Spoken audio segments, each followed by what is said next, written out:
Dear friends, welcome to the third lecture in our course, and the topic of it is musical cadences.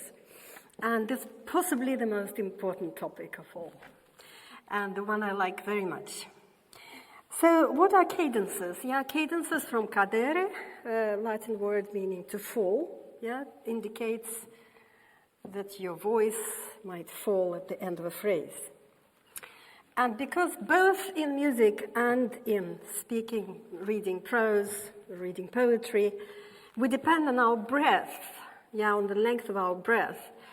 Both music, song, chant, and poetry, will be dependent on the length of that breath. You will have to have some kind of divisions of phrases. So that's why I'm starting with a section called punctuating music. Because, as you can see on these pictures, you can see a very kind of early ancient Greek text with these dots, sort of interspersed with dots, which are positioned in various ways, indicating a kind of half stop and a full stop, or maybe kind of a third thing in between. And you can see also a score of a Bach chorale, which also has these various pauses and to indicate where the phrase stops and when you have to take a breath. So let us go through history, through several centuries, looking for clues of how this idea of a musical cadence was born and how it was developing. So already in the 9th century, in this famous treatise, Musica in Kyriadis, we find the sentence, the segments of a song are its colons or commas, which divide up the song by the endings. So here the words colon and comma don't actually mean the punctuation marks. They mean the sections themselves. John of Affligem, the theorist circa 1100, connects that. Connects those punctuation marks with a particular melodic pattern. So it's all still happening just with one melody. When a melody rests in a suspended manner, a fourth or a fifth from the home note, it's a colon. When the melody is led back to the home note in the middle of the phrase, it's a comma. When it arrives on the home note at the end of the phrase, it's a period. So he has these different distinctions. The word itself, cadentia, comes into use by some people starting from the 14th century, Jacobus of Liège, who used the word for the first time referring to the progression of an imperfect consonant to a perfect consonant. So, like this, for example. So that would be the musical cadence around his time, say with two voices. Now, if we go a few centuries further, another German theorist, Nicholas Wollich, he actually gives you a parallel between different melodic patterns and punctuation marks. So he has a virgula, he has a comma, he has a colon, he has even an interrogativum, so the interrogative mark, and gives you various melodic patterns which are supposed to kind of correspond to these types of punctuation. And another German theorist, which was called Andreas Ornithoparcus, this very fancy name, at the beginning of the 16th century, talks about closing formulas. And what is important about his theorizing is that he talks about 3 stages of every formula. And he calls them, going backwards from the end, an ultima, a penultima, and an antepenultima. And that is a very important point for what I'm going to tell you next, because almost every musical cadence that we're going to discuss will have these 3 phases. So, even though these people might not have been necessarily connected with each other by a straight line, it's a kind of dotted line, they might not have known about each other. What we find out from this bit of history are several things. So that the endings of phrases matter. So that's one thing. The second thing is that these endings tend towards certain formulas that allow them to be recognized. And by this, we kind of get a bit of help, with the music. We grasp these rhymes, we grasp these formulas. We can follow the music better. These patterns can imply either imperfect or perfect closure. Yeah, so a comma or a full stop, a middle of a phrase or end of a phrase. And what's important, because they are formulas, they create expectations that can be either realized or thwarted. Yeah, so you can play with it, because you know where we're supposed to end up. So if you change that formula, yeah, you get a bit of a thrill, a bit of a frisson from the change. So if we know what the goal of the phrase is supposed to be, yes, if we know where we're going to arrive, then the whole phrase or maybe the whole piece becomes a journey. And that's why very often in Western music we use these metaphors, yeah, of departure and arrival, which are very apt. Okay, now, finally, I thought, what can I show you that you would all imagine a cadence, a perfect cadence in your mind, even people who don't have any music education. And I decided to use the Happy Birthday tune, yes, which ends with a cadence. So this is a tune which originally was actually called Good Morning to All. It was a kindergarten song written by two sisters, and then it was turned into Happy Birthday. But what you should all remember is that after you have the name of your birthday friend, yeah, so then you have this ending.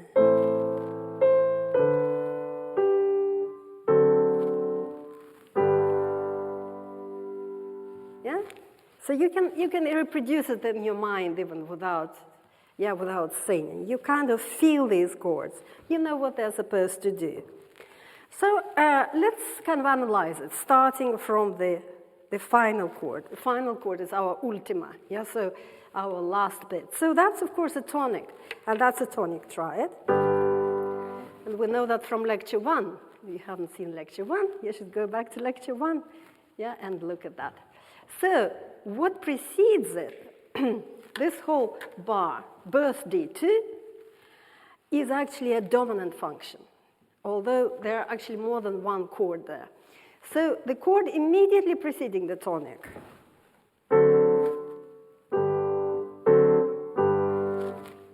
those of you who attended lecture 2, yeah, should know that it's a dominant 7th resolving into the tonic. Yeah, so that is a very important chord that we discussed for the whole lecture.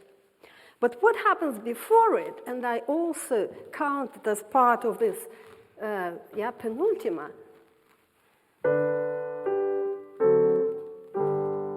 it's a kind of decoration of the dominant. Yeah, so we still have the same bass. Then it will go to jump down to the tonic. But the notes of this chord actually belong to the tonic triad. They are the same notes. If you remember that we were talking about inversions also in lecture 1, and you can have sort of a triad, a first inversion, and this is a third inversion. That's what we have there at the start of the penultimate bar. It's the start of our penultima. And this is a chord which doesn't have a good name. It only has a technical name, and I'm afraid I'll have to use it.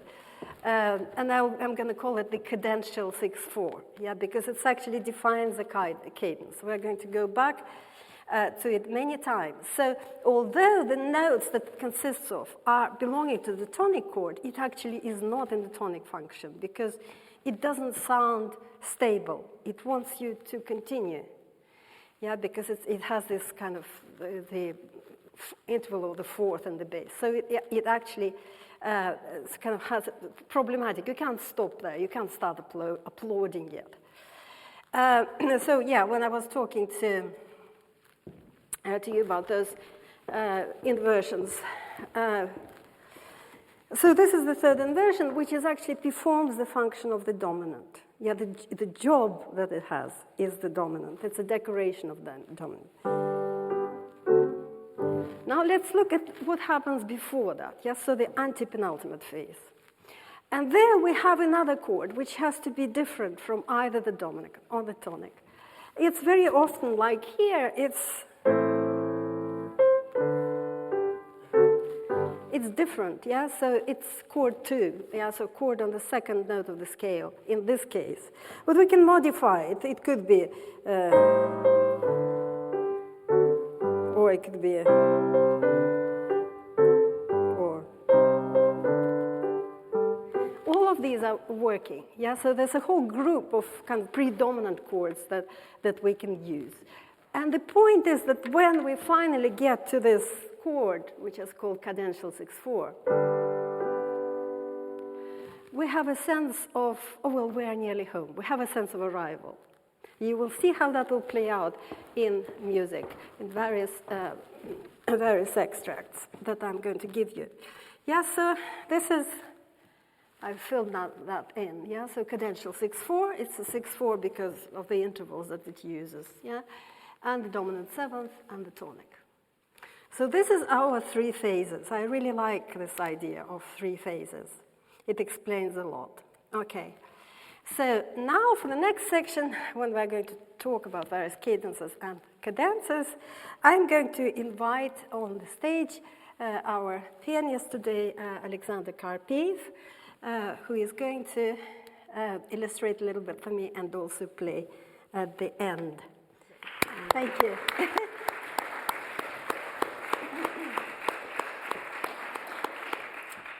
Thank you. Well, while you're settling down, I will show a couple of examples of how cadences were used in the 16th century. So we really start with these patterns, these recognizable formulas to us.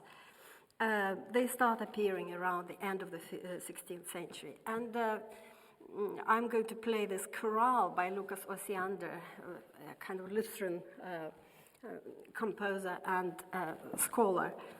And you will see how every time we take a breath, yeah, we feel a sense of stopping, a sense of a comma, yeah, or a full stop. And then we continue with the next phrase, and so on.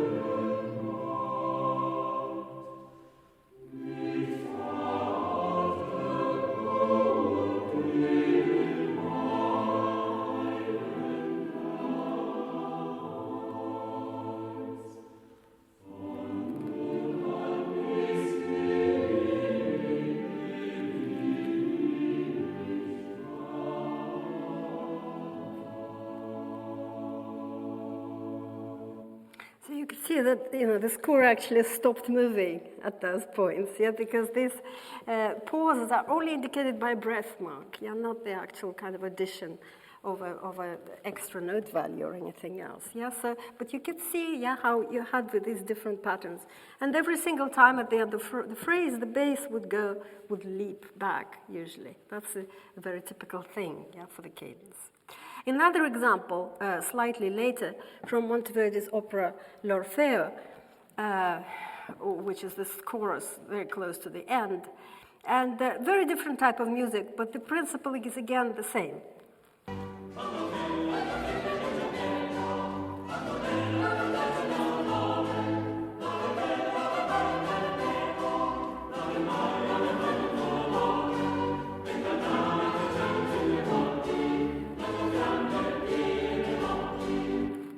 Yeah, so then you can hear these cadences, how they start talking to each other, like a rhyme, yeah, in poetry. You can hear them already sort of on top of everything that's going on. Yeah, they're speaking to you sort of on their own. Now, I will ask Alex to play this lovely bit of Mozart. Yeah, so let's just play that extract first.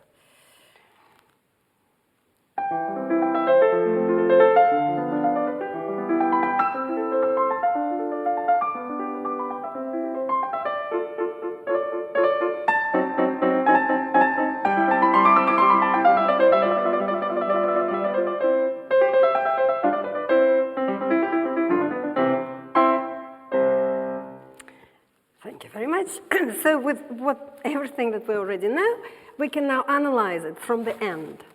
Yeah, so if you play to us like the last line just gives us a repetition, yeah, of dominant seventh and tonic, dominant seventh and tonic, yeah.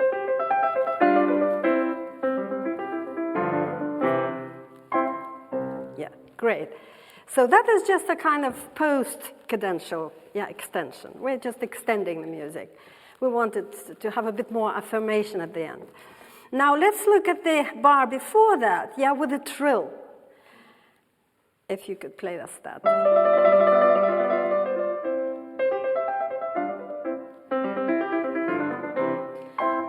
So the trill indicates the dominant seventh chord. Usually in classical music, yeah, at the time of Mozart, if you hear something like that with a trill, it's the dominant seventh, and you are about to come to the tonic. So then what are we going to have in the bar before? We're going to have this cadential 6/4, yeah, that I mentioned. So could we have it now from there, yeah?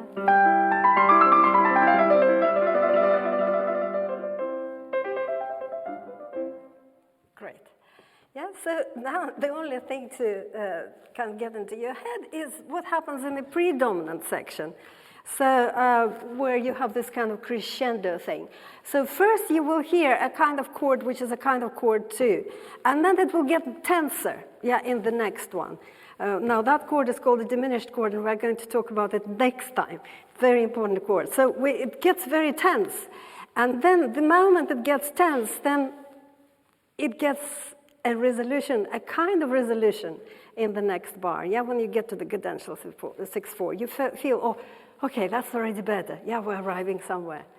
Yeah, so if we can have, yeah, from there.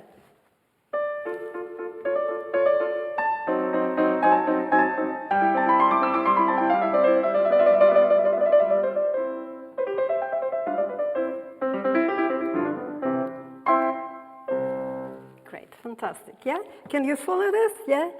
Great. So, so this is what the kind of thing that happens in the classical music with Mozart, and I have a very nice quote here from Mozart about the kind of thing that happens with where inside of the cadence you start improvising something. Yes, so basically the situation is that I think he went to the city which wasn't his own, yeah, and he comes in through the church service, he does the church service on the organ. And at some point, yeah, he says, I entered during the Kyrie and played the end of it. After the priest has intoned the Gloria, I played a cadenza. So what is a cadenza then? Yeah, it's the same word. We said, yeah, cadence, cadenza, the same word. But cadenza started to mean this improvised passage, yeah, inside a cadence, which is like a bracketed clause. It's a kind of, deviation. It's a kind of digression. You suddenly go, yeah, on a journey somewhere, and you improvise a little bit, and then you come back and finish your cadence. Yeah, so that becomes a very typical practice, and you find it in concertos, you find it in Italian opera, you find it even in church music, as here. So, he says, I played the cadenza, and because it was so different from the cadenzas that were common here, everyone turned around, especially Ignaz Holzbauer. So you can see him turning his head. What is going on? Yeah, that just tells you how people were attuned, yeah, to these little things. Yeah, so at least they were attuned to the chords, how the chords moved. And if Mozart did something that they, weren't used to, for example, in Mannheim or in Salzburg, they would turn their head. Oh, what is he doing? Right? So that tells you how important it is, and this is why it's worth, yeah, looking at this in detail. So, talking about concertos and cadences. So, Mozart usually improvised his cadences. Yeah, he had no problem with that. Sometimes he would write them out, for example, for his students. But in most concertos, they are not written out. So, what you have is just a cadential 6/4, then dominant seventh, and a tonic. So, it's between the cadential 6/4 and the dominant seventh with a trill that you can have this whole long passage, yeah, which would be either improvised Or, like here in the example I'm going to show now, it was written in by Beethoven. Yeah, so you have a piece of Beethoven essentially inside Mozart's concerto, and it all happens between the cadential 6/4, and the dominant, or maybe between the dominant seventh and the dominant seventh. You kind of break it up. So what I'm going to play to you, it's quite a long example, which will bring you to this cadential 6/4 and then the dominant seventh, and then. Yeah, Beethoven is going on a journey. He uses various themes from earlier in the piece. He goes into various keys. It all goes on for about 2 minutes. And then finally, you get back to the dominant seventh with a trill. And you know, well, now the orchestra is going to come in. Yeah, so you already will know when the trill comes in, now the orchestra is going to come in on the tonic and just finish the concerto. So let's hear how it happens.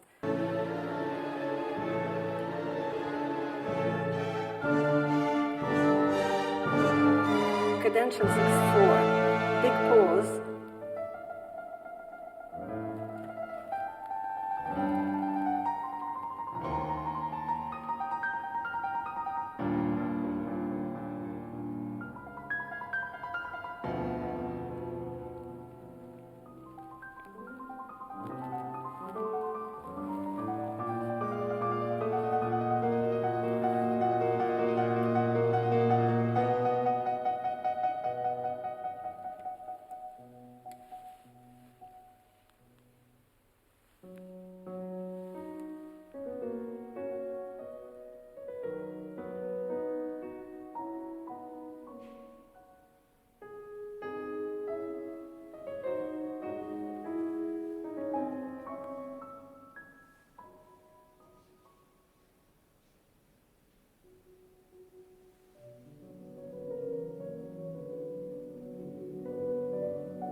Trill.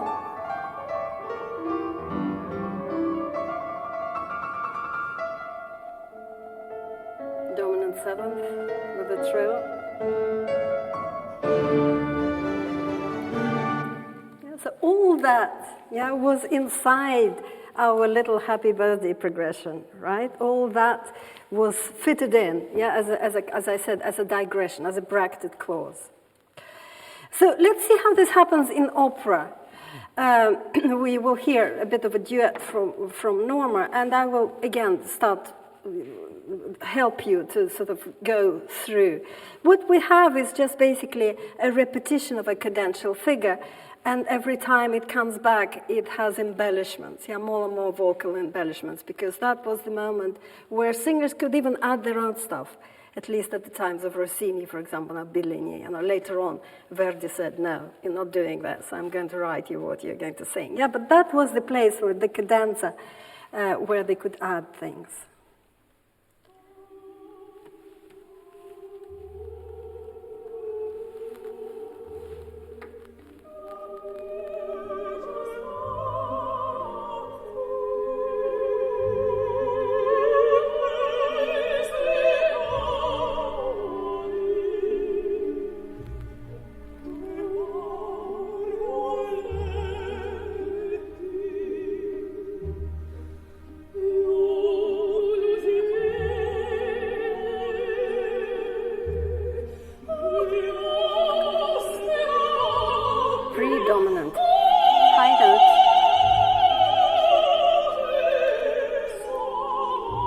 cadential 6/4, dominant 7, tonic.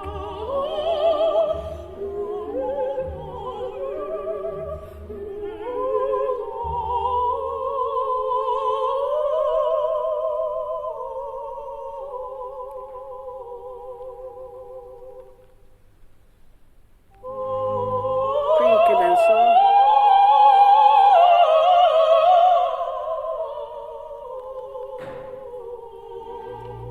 Cadential 6/4.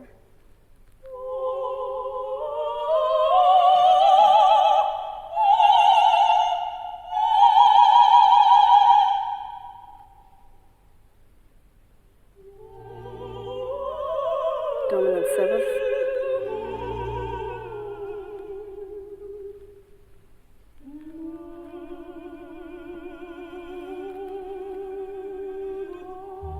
Another tonic. Yeah, so we have a lot of suspense, yeah, between these chords.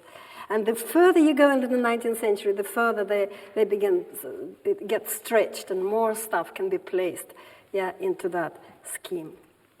Now let's talk about half cadences, yeah.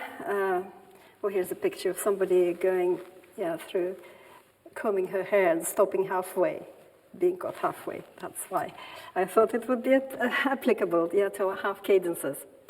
So let's talk about the commas, not about the full stops.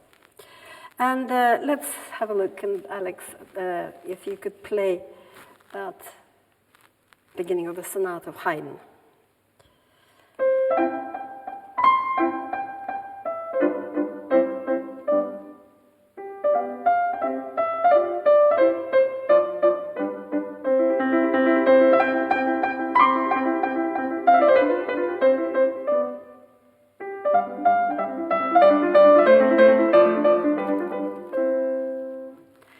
So what we had there, yeah, we had sort of a phrase which had a comma, then a full stop, then a repetition of it with a little bit of variation. Again, a comma and a full stop. So if you could play just the first 4 bars.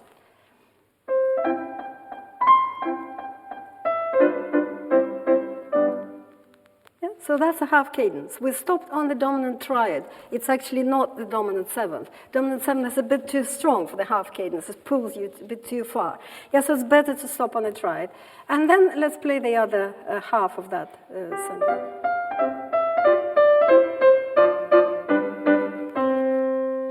And that's a full stop, right? So, and you can see how it's like a rhyme. Yeah, the music starts rhyming. It's a music which is essentially poetry. Yeah. So, the interesting thing here is that, of course,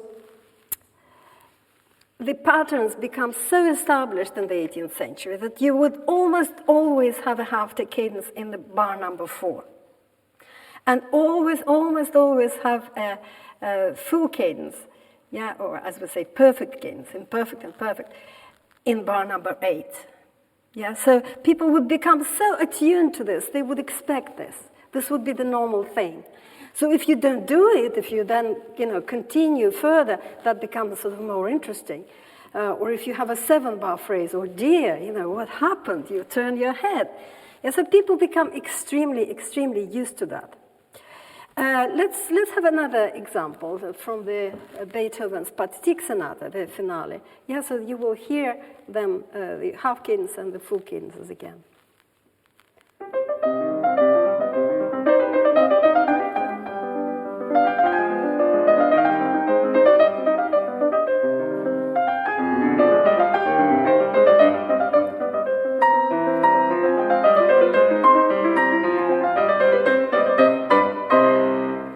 What happened here, yeah, you had normal kind of 4-bar phrase with a comma, then a full stop, then again half cadence, and then there was an extension at the end, yeah, where if you could play that bit when it goes to B flat, yeah.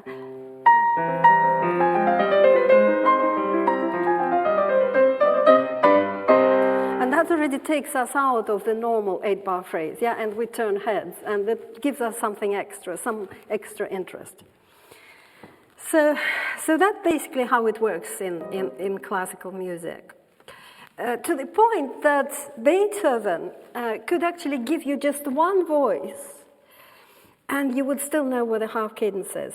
It's a kind of big joke of the variations, the eroica variations, which are the same as the variations in the Third Symphony. And they'll just play you that it's not even a theme for the variations, just the bass for the theme of the variations. You will still feel where the half cadence should be.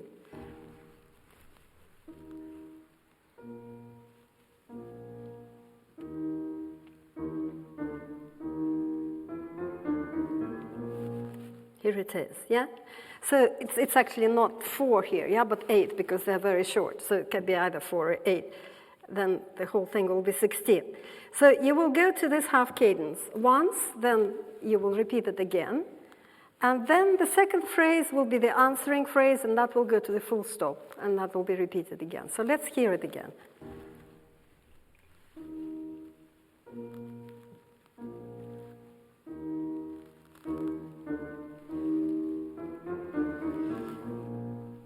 Once more.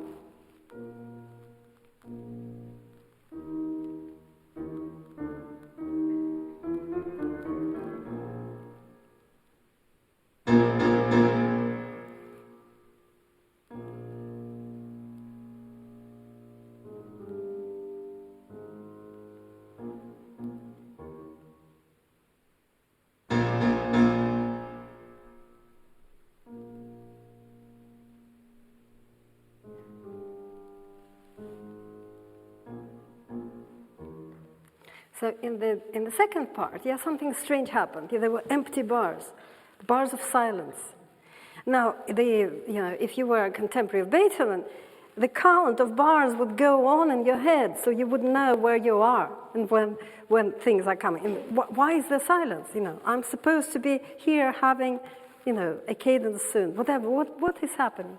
Yes. So this kind of play with this, 4 and 8 bars, 8 and 16 bars, is just what classical music is about. It's all about expectations and thwarting them. If I give you now the proper statement of that theme that he actually disguised here just as a bass, yeah, you will see that it also has a melody and it has an accompaniment, but the structure is absolutely the same. You go to half cadence, repeat, do that again, and then you have the second phrase which goes to the full stop, and again a repeat.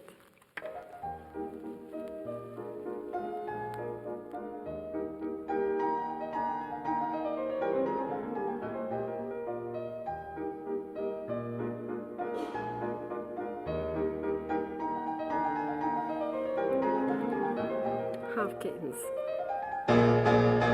That's the joke. And the final cadence.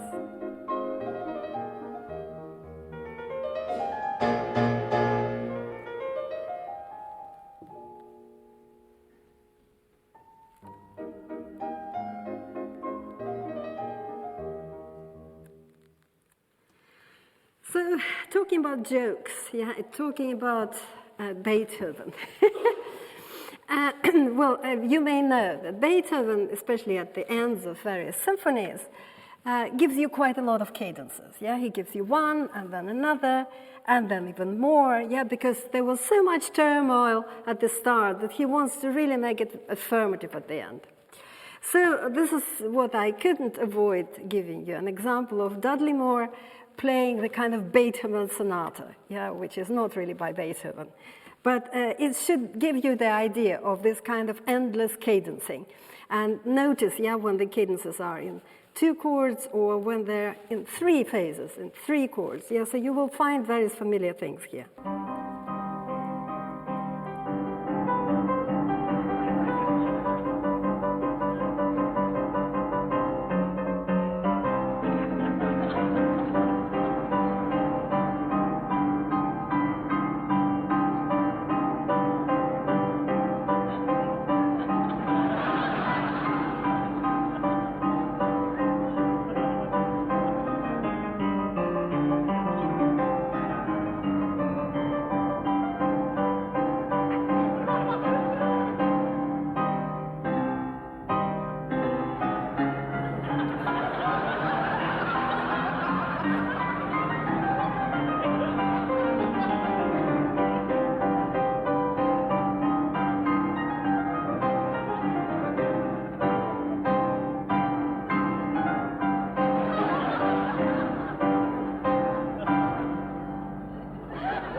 very, very well done. Yeah, and illustrates the point, I think, very well as well.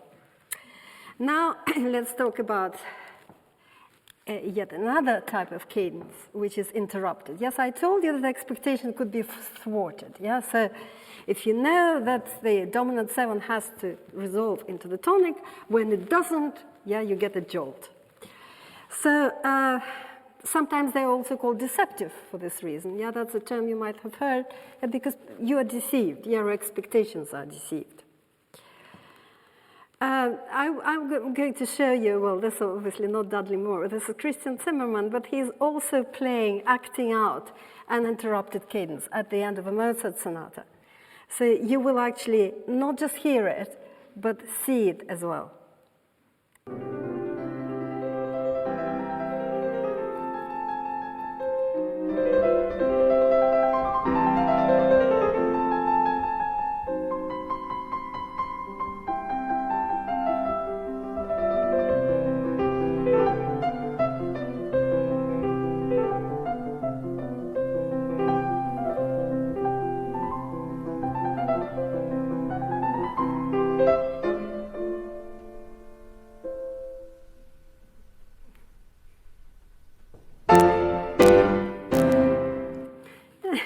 Yeah, so after this interruption, you have to do something really emphatic to bring it back, yeah, into the main key.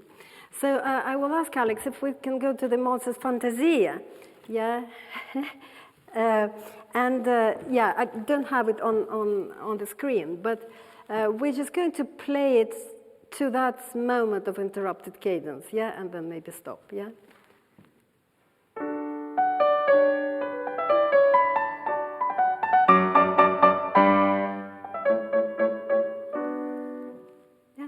So if it wasn't interrupted, yeah, could you just resolve it there into the tonic? That's what we expected, yeah? So now if you could give us the whole thing, yeah, to the end.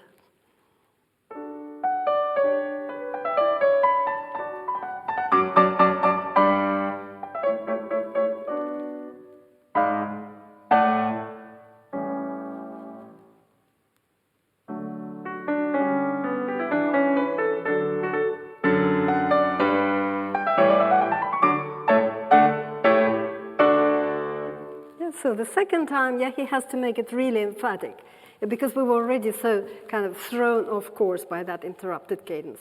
And that was the most typical one when the dominant 7th is going into chord 6, yeah, and the interesting thing is chord 6 in the major is minor, and in the minor it's major, so it gives you a little bit of variety.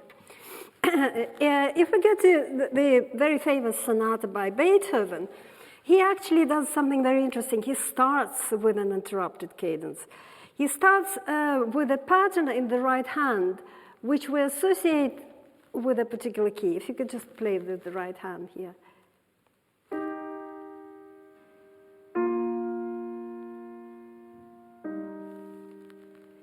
So that's supposed to give us, if you give us the E flat major chord,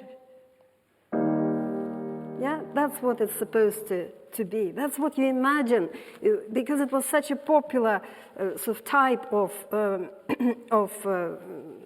I don't know, a horn call. Yeah, it was called a horn call. You would expect already that chord of E flat major at the end. But what he doesn't give it to you. He gives you instead this interrupted cadence.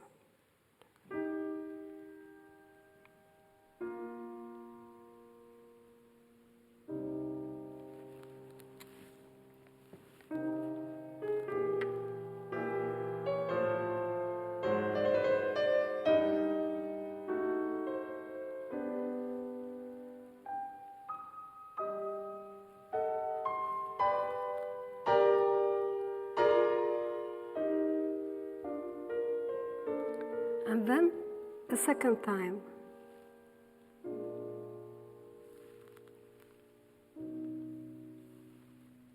He does something even more beautiful. Yeah, it's interrupted, but in a different way.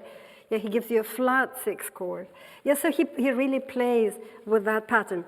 And the only time he actually does it the proper, normal way is at the end of the piece.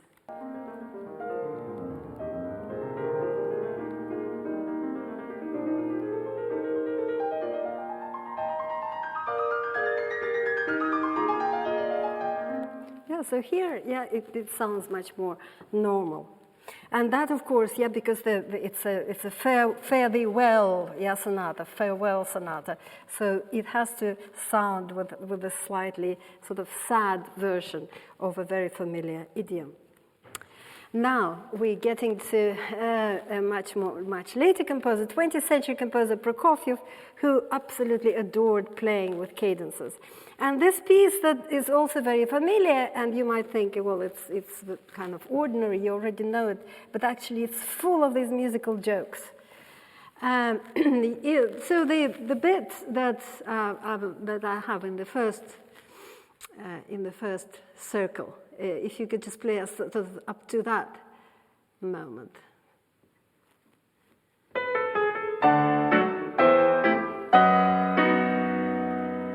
Yeah, that's a coming up to a cadence, but a very kind of unusual, strange thing. It's already slightly strange. It's already taken you out of the key where you were and put you in a distant key. Then if you just play the next one, that's an interrupted.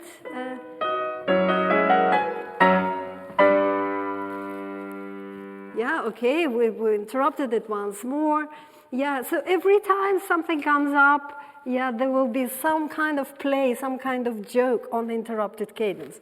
So that at the very end, if you can see of that passage, you will have a lot of accidentals there. We're actually in a key which is a semitone lower than where we should be. Oh dear, we are completely slipped, right? So if you could play us sort of that bit.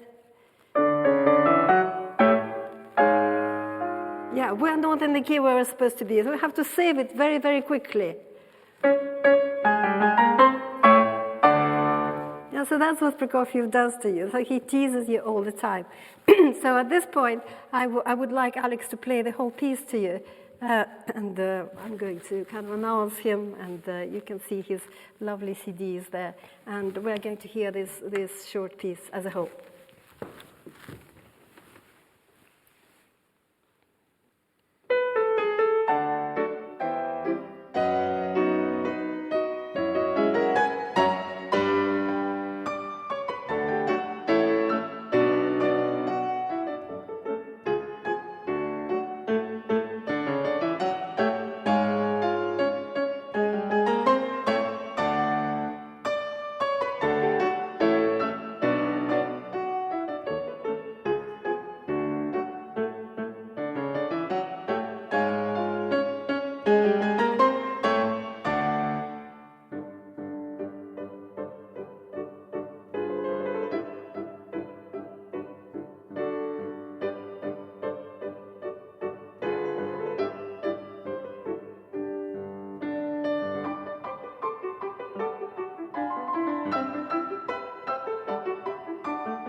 Thank you. I will let you go for about 10 minutes, yeah, and then we'll bring him back again.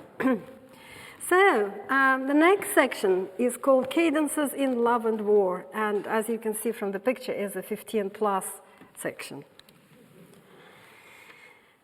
So in the 19th century, as the orchestral forces were becoming bigger, pieces were becoming longer, cadences were stretched further and further. And they sometimes could occupy pages and pages of musical scores, you will see. Yeah, so there's a lot of stuff going on the foreground, but on the background, we still have that cadential formula, which exerts some kind of pressures on your body. You sort of feel that something is happening. You feel that it's there. You feel that the dominant is coming. You feel that the end is nigh. Yeah, so it's something that works on you even without you realizing. So I'll give you an example from Tchaikovsky's 1812 Overture, which is not the piece that we want to play right now, but nevertheless, it's such a ridiculous piece that I cannot believe that actually it was written in full seriousness, and I will show you why. Yeah, so what is important, in war? The victory, the expectation of victory. So that's what we are going to have in this extract. We are going to have the bass note. You can see the bass note. Yeah, it establishes itself and sits there for a long time. The pages were going to turn, the bass is going to sit there. It's the dominant. And there is a little bit of timpani going on. Yeah, so that tells you, no matter what's going on top, that the cadences soon will happen. Yeah, something will happen. So you hear the Marseillaise going, a bit of the Russian tunes going, they're warring with each other, but the timpani and the bass tell you, no, it's all going to come to a close. And then you will hear, and I will announce it when it will finally come to the dominant. And the dominant seventh is going to be stretched out in the most ridiculous way. And you'll have the most tedious motif, going on forever. I think it's about 43 times that it's repeated. Ridiculous. This is all the stretching of the dominant seventh. Yeah, and so that's why I think he cannot be serious. Surely he can't be serious. And then when it resolves into the tonic, then the celebration can begin. Yeah, that's the moment of victory. So let's hear it.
The tonic, and that's where the bells come in.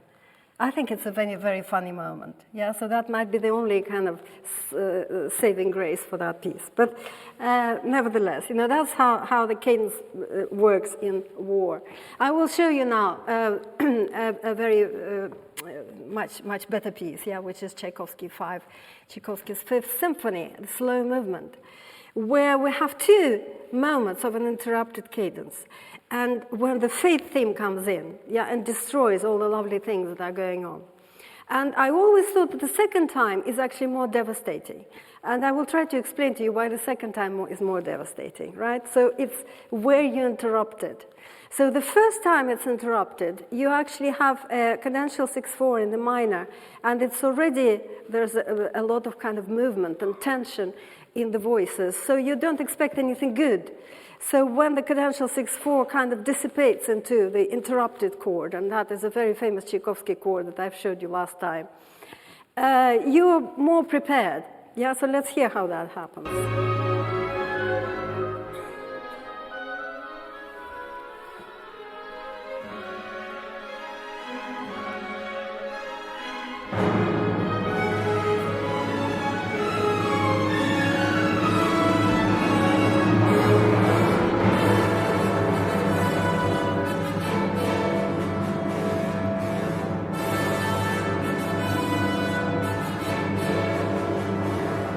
The fate theme comes in on this interrupting chord. Now the second time, it comes in much later in the cadence, when we're already about to resolve the dominant seventh into the tonic.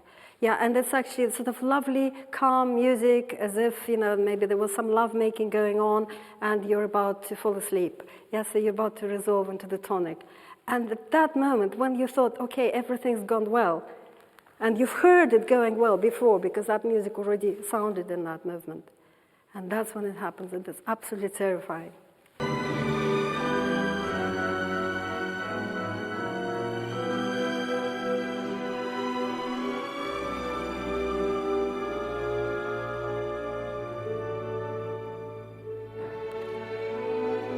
So cadential 6/4 in the dominant 7th. And the second time.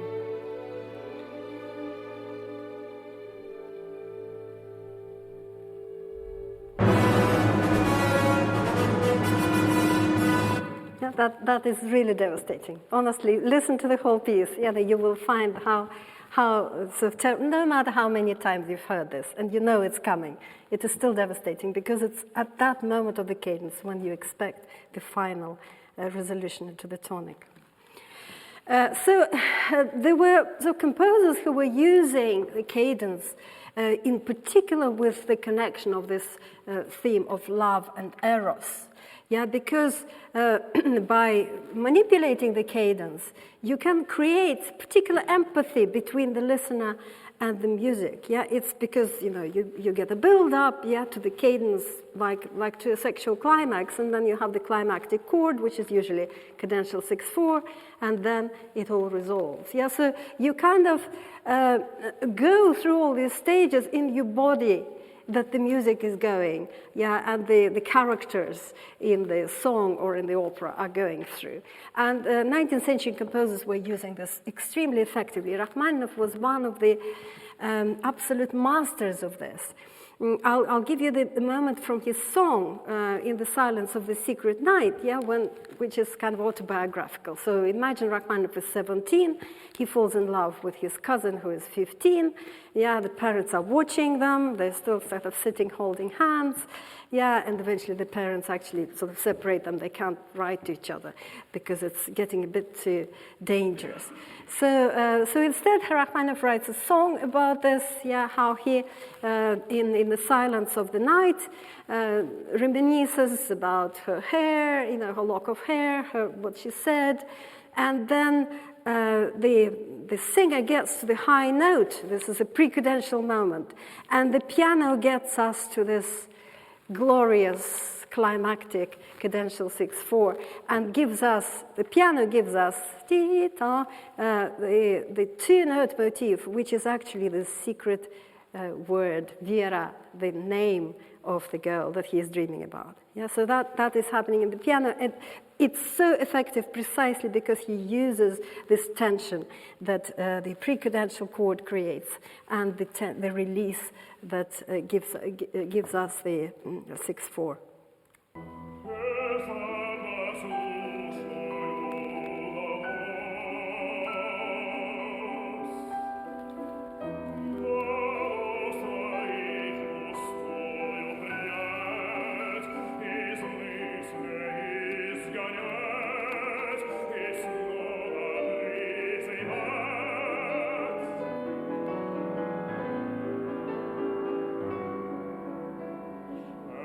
So the build up starts.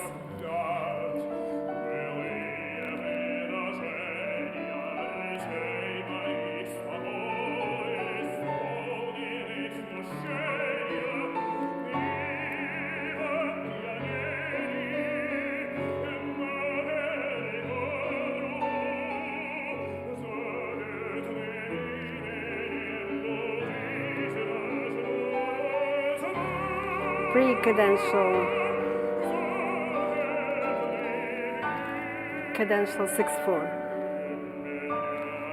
Vera.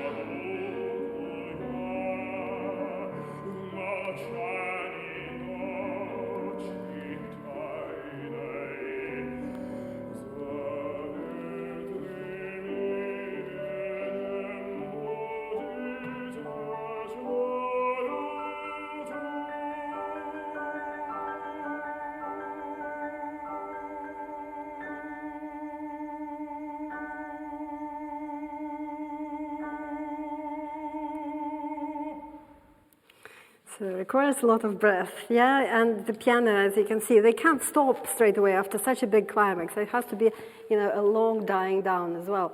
And this is what Rachmaninoff was so good at, and this is why his music, what was used in The Brief Encounter and other films about love, works so well. Yeah, because it actually plays with our kind of bodily sensations of cadences, because they are built into us already. But both Rachmaninoff and Tchaikovsky did not discover this. The person who discovered this in a major way was Wagner. So essentially, I want to show you the most devastating interrupted climax, interrupted cadence, I should say, yeah, and also interrupted climax, which is from Tristan and Isolde. Now, in Tristan and Isolde, Wagner, we'll talk about it in a couple of lectures, but basically he tries to avoid cadence at every step. So basically he has no proper cadences. He wants to move every single chord sort of becomes an interruption, and it's a chain of interrupted cadences. And if he didn't have to have an interval when people go for their beer or for their champagne, he would have gone on for 5 hours without cadencing, right?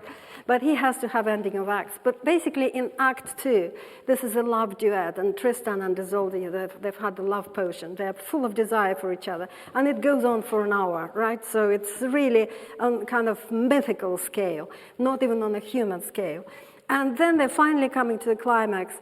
Now I'll give you the concert performance, because you can see the words here and how it all sort of, there's a big build-up. And you have an alternation in the faster, it gets faster, and you have the alternation between cadential 6/4 and dominant 7th, and that's the moment it's already close, yeah, because it can happen any moment. You are so tense at that point, yeah, and then the husband comes in. It's a terrible thing.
Mozart could correct it, yeah, within a few bars. We heard, yeah, he had an interrupted cadence, he corrects it very quickly. Wagner needs another act, another hour. And during that act, Tristan dies. So there is a moment of consummation, but the Tristan is already dead. Yeah, so Isolde has to sing it solo. This is a famous Liebestod. I'm not going to play it, but you can, play it and actually experience the absolutely transcendent climax that happened at that moment, when she kind of overshoots the tonic, gives you into some other dimension. It's most amazing, most amazing play on the cadence. Right, final section is about the last cadence maker, and I want to mention Prokofiev again, because he was a modernist. I'm not talking about postmodern composers, yeah, but he was a modernist who was actually contributing to the development of the cadence. And he enjoyed playing with the cadence. Well, here's an end to his piano sonata, and you have these incredible passages, virtuosic passages, which give us to the tonic. The chords before the tonic are not actually the standard predominant and dominant, but because they're placed in this metric position, we sort of, thinking backwards, we hear it as a cadence. Let's hear it.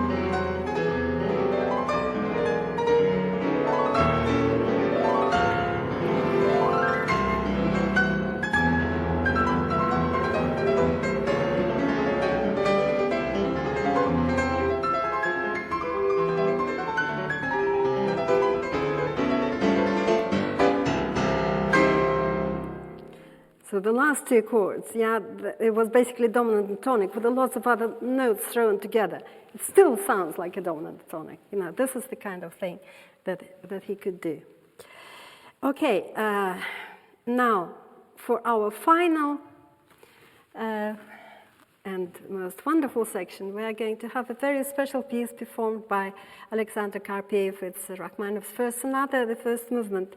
Extremely virtuosic and extremely kind of troubled piece. It's based on Faust. Yeah, so this is Faust with all his questions and all the trials and tribulations. Why I chose this? Because you will hear that at the very start it begins with a cadence, with a series of cadences. Yeah, so instead of saving them, yeah, for the end, using them kind of syntactically, he already uses them as his main thematic material. It's very typical of Rachmaninoff because of his connection with Russian Orthodox music. So it's one of his favorite things to play with this cadence. So you will hear at the very start this cadence not actually acting as a cadence, but acting as his thematic material. But I also want you to try to pick out the moment. It will be quite sort of well in, almost at the end of the movement when you'll have a huge climax and there will be trills going on. There'll be a lot of kind of trilling on a major scale. And the trills tell us, that this is the dominant seventh. And you will have a resolution into a major chord. So maybe you won't hear it the first time, but if you listen to the lecture the second time, you will pick it out. Yeah, and that's the main cadence of the movement, because it's kind of a much more large-scale thing than what you have at the start. Yeah, so this is a little introduction, and now let's bring Alexander back, and I hope he's there, and give him applause.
you for another fascinating lecture, and a very big thank you to you, Alexander, for such a beautiful performance.